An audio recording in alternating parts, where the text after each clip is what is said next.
In Book 10 of Plato's Republic, Socrates banishes all artists from his ideal state.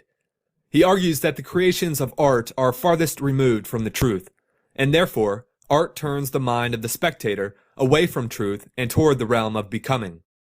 For example, there are several instances of tables in the world, but only one idea of a table. A table maker can make a table, but he cannot make the idea of a table. Even farther removed from the true idea of a table than the table of a table maker is the painting of a table. Tables, then, are of three kinds, and there are three artists who superintend them: God, the maker of the table, and the painter. In addition to artists, Socrates intends to banish poets too. Like artists, poets only imitate imitations of the truth. They are twice removed from the realm of being, and they corrupt all those who read and listen to their works. If Homer had really been able to educate and improve mankind, if he had possessed knowledge and not been a mere imitator, he would be interested in realities and not in imitations.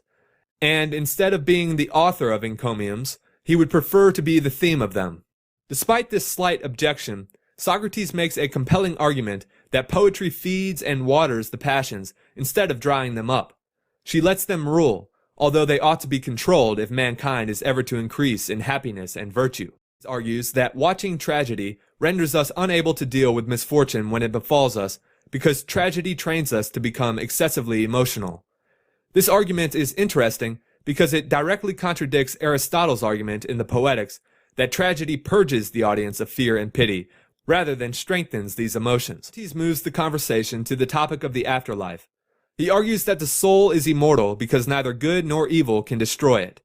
To elaborate, there are good things and evil things in the world. Good things save and improve. Bad things corrupt and destroy. Moderate consumption of food and water is good in relation to the body because it preserves and improves the body. Disease and injury are evil in relation to the body because it corrupts and destroys the body. In relation to the soul, virtue is good and vice is evil.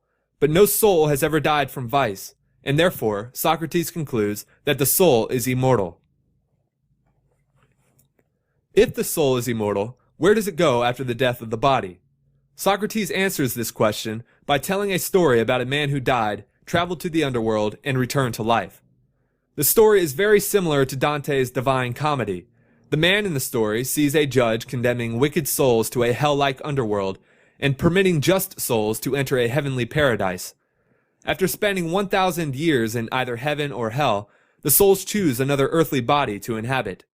Some unwisely choose the lives of tyrants.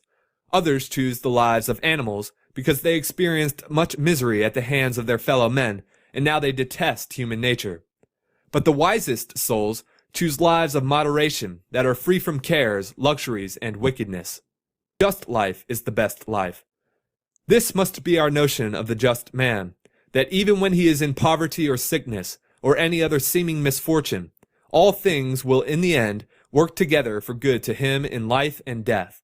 For the gods have a care of anyone whose desire is to become just, and to be like God by the pursuit of virtue.